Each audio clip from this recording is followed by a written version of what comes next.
Welcome to St Margaret's Newlands, a Glasgow Doors open days venue.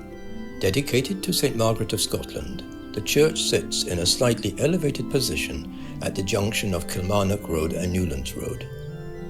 A familiar sight to those travelling south out of the city, now is an opportunity to explore inside this marvellous, uplifting building.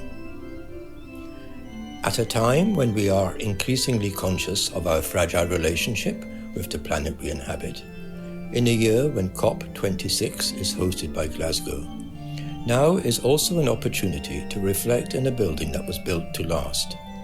A building built of stone, at ease with its environment.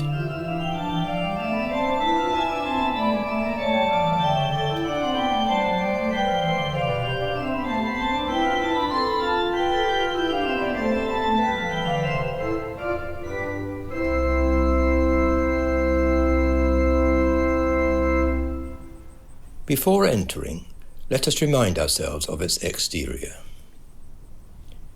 In 1908, the land upon which St Margaret sits was donated to the Scottish Episcopal Church by Sir John Stirling Maxwell, owner of Pollock Estate, that most extensive of Glasgow's green lungs.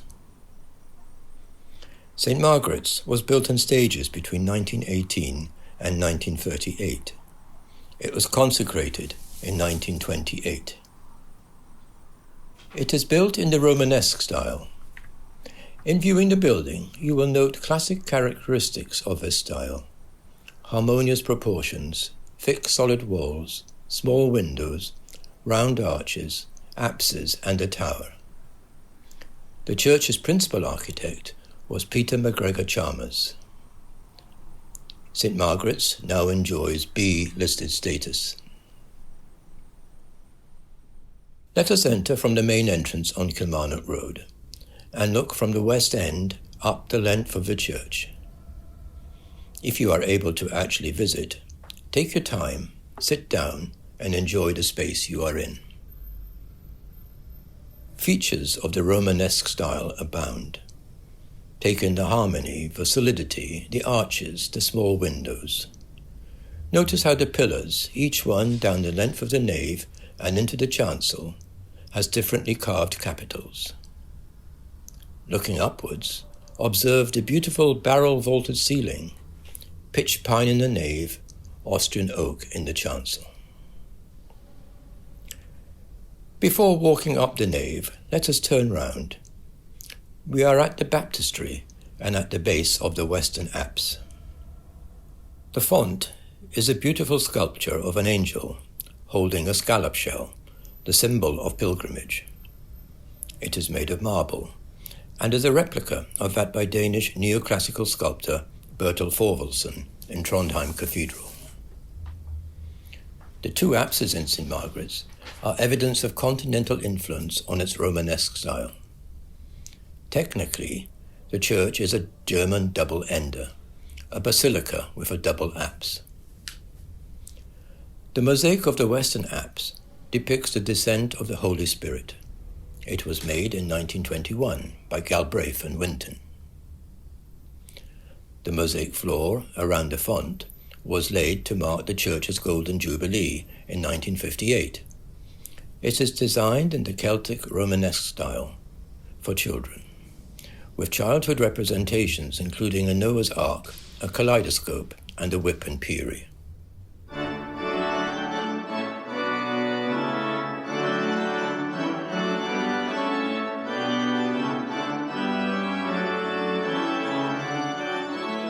Let us now move up the nave and enter the chancel before viewing the eastern apse. We pass by the pulpit, dating from 1924. Like the choir stalls, the organ case and the bishop's chair, it is of Austrian oak and designed by Gordon Galloway. The Blackett and Howden organ, with pipes to the north of the chancel and 3 manuals on the opposite side, was dedicated in 1924 and refurbished in 2014. It is a fine instrument.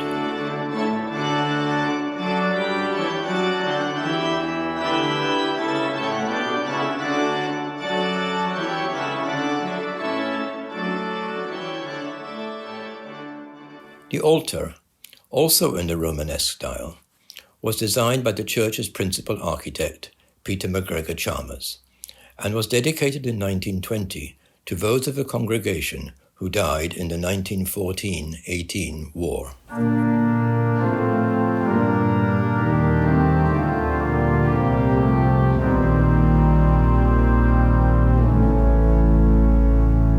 Now let us look at the glorious Eastern apse mosaic.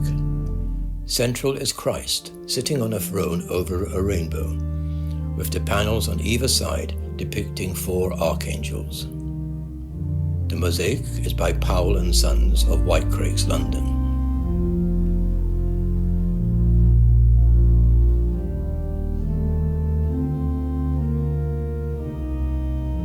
Stepping into the Ladies' Chapel, the east window is just one of some 25 stained glass windows adorning all quarters of the church. Here, St Margaret of Scotland is praying for the success of the Scottish armies. St Margaret was born in Hungary in about 1045, the daughter of an English prince, Edward the Exile. The family sought the protection of King Malcolm III of Scotland, and Malcolm subsequently married Margaret in 1070. She is said to have been a civilizing influence on her husband, and involved in many charitable and other good works. She died in 1093, just 3 days after the death of King Malcolm and their eldest son, at the Battle of Alnwick, Northumberland. She was canonized in 1250.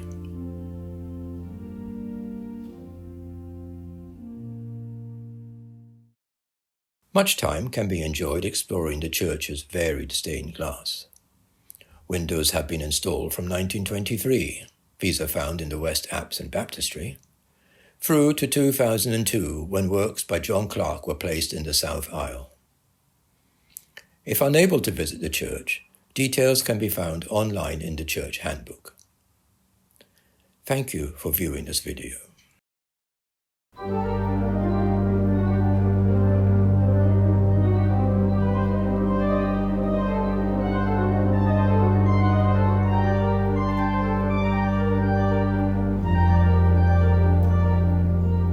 Before leaving, it is important to remember that this wonderful building, this church, is a living sacred space, a spiritual space with a living church community.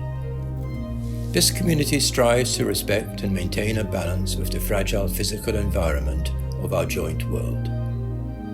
Lasting quality materials are used for maintenance. The gardens are tended and open to the public.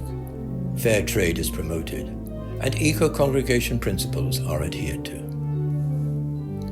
We do hope you will have the opportunity to visit St Margaret's during the Glasgow Doors Open Days Festival. You are assured of a warm welcome.